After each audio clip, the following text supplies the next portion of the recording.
Good day to everyone and a very warm welcome. The next 3 videos I'm going to do are going to cover the Flavian conspiracy hypothesis again. And I want to get more granular in the approach here that Joseph Atwell took. And I hope he doesn't mind me doing this. I think it is useful, though. I just put in the whole chapter into ChatGPT, and it wrote me an essay about another facet that we will be covering in a couple of days. I think I'll be in Austria by then, but I'm going to try and continue to do videos.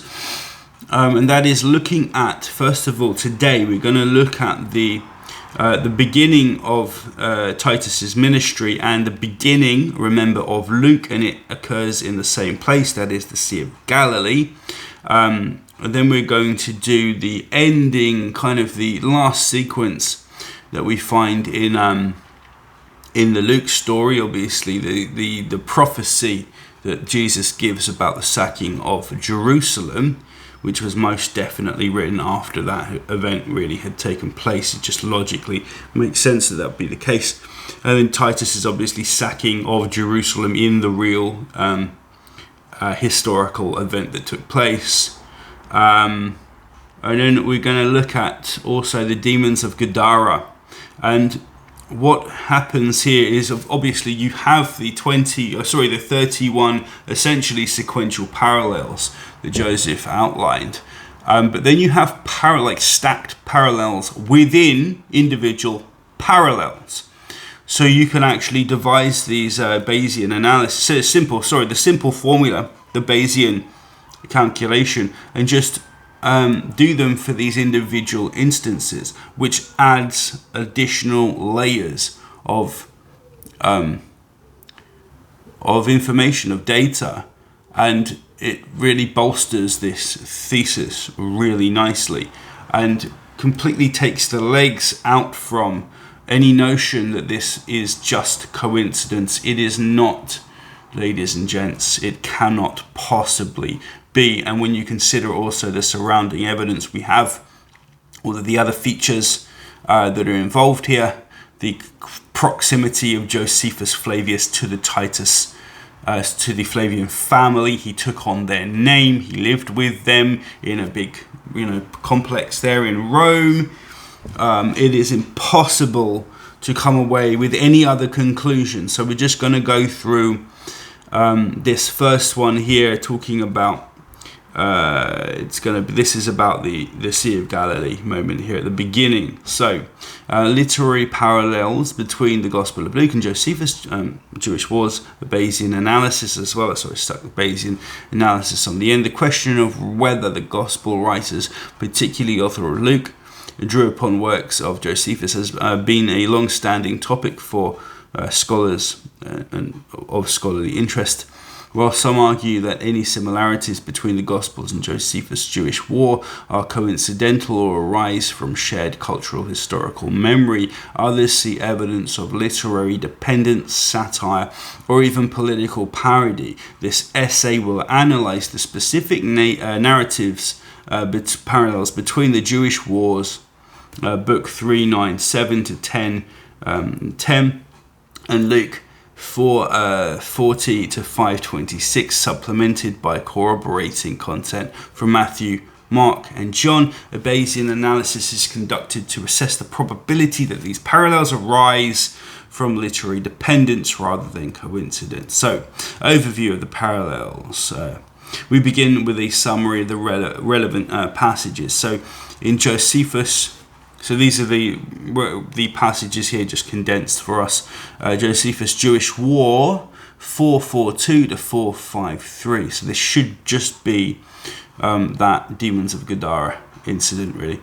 Jews are described as perverted and in need of cleansing. That's not my words, his words. Vespasian and Titus initiate a campaign around the Lake of Galilee. Jesus, son of Shaphat, a rebel leader, flees. Cities open their gates, call Vespasian a savior. Titus launches a naval assault on Jews in fishing boats. catching and killing many. The battle is described using fishing metaphors. Titus sends the good news, Greek evangelion, the victor of victory, to Vespasian, his father. A council discusses whether to forgive Jewish prisoners, but ultimately a huge number here, 37,000, are enslaved or slaughtered. Okay, now to Luke 4:40 to 5:26, and the synoptics where they mesh. Jesus heals the sick, casting out demons. Crowds gather at the door and demons cry out, "He is the Son of God." Jesus declares his mission to preach the good news, evangelion, same word.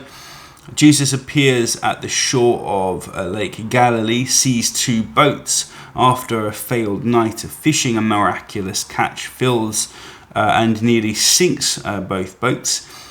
Jesus tells Simon Peter, "Fear not, for from now on you will catch men alive." Zogreo,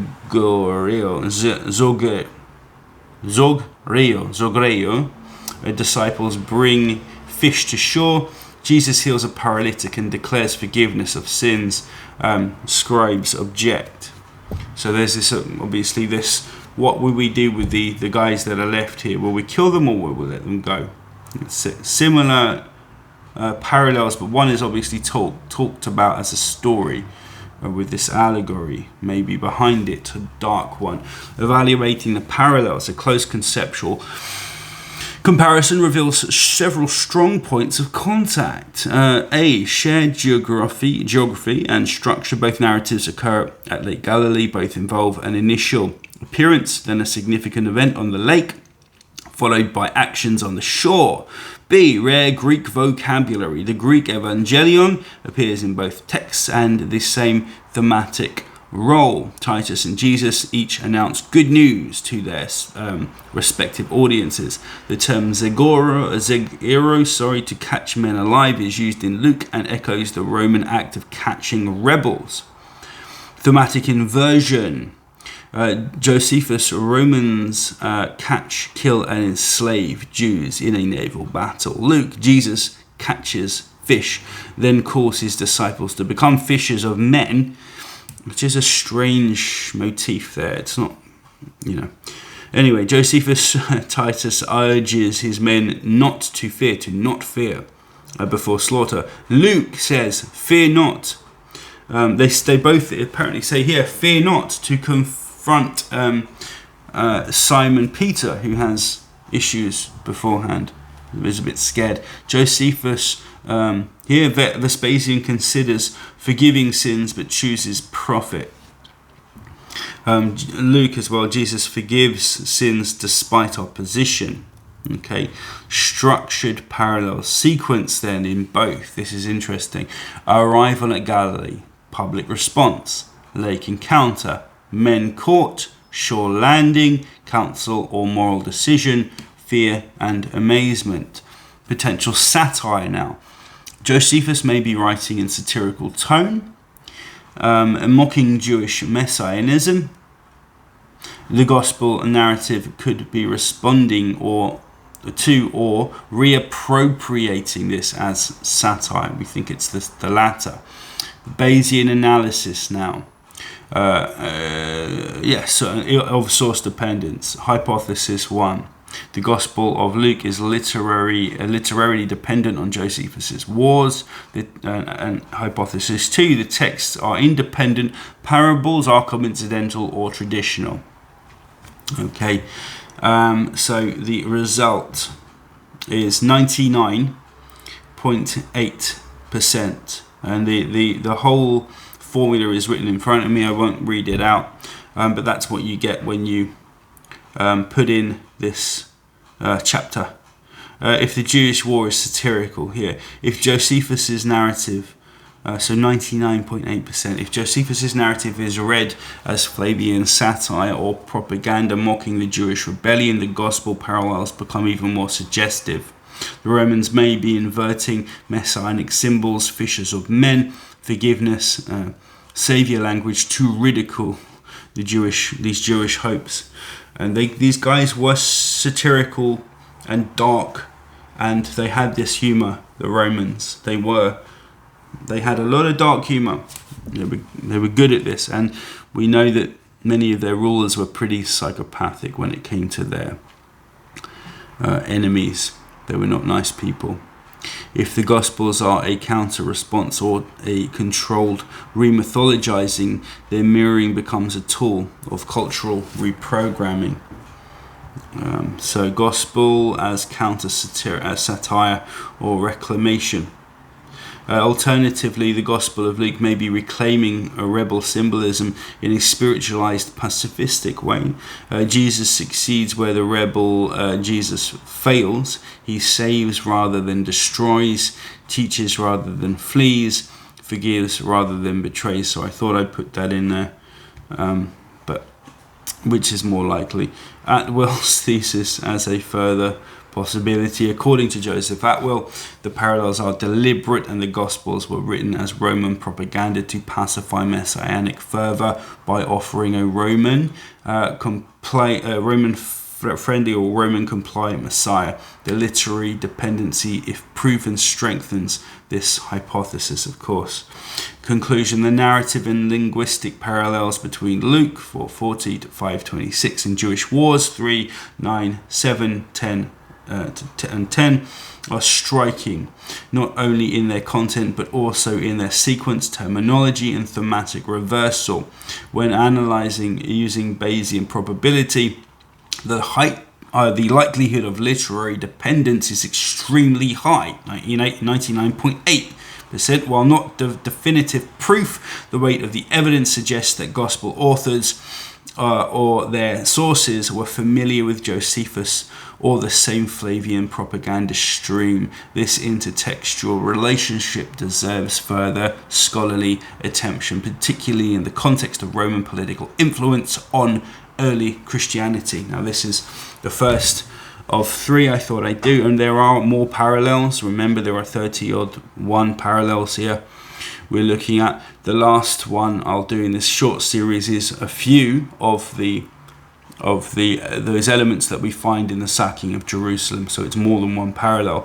The next one I'm going to do is the demons of Gadara parallel. So you find here more evidence of thematic and sequential, and also the word use as well can be quite compelling. And this just strikes me as being more and more it seems to be what it is, guys. It seems to be precisely what it looks like.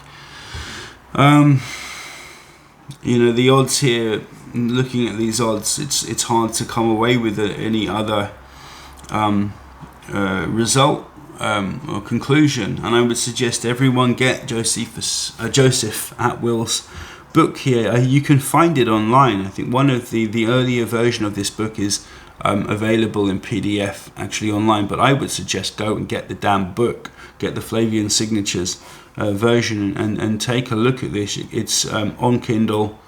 You can buy a hard copy and you can get an audio. I've got all 3 because I've been very interested in this book over years now. I read it over 10 years ago. I bought it probably 15 years ago, I think.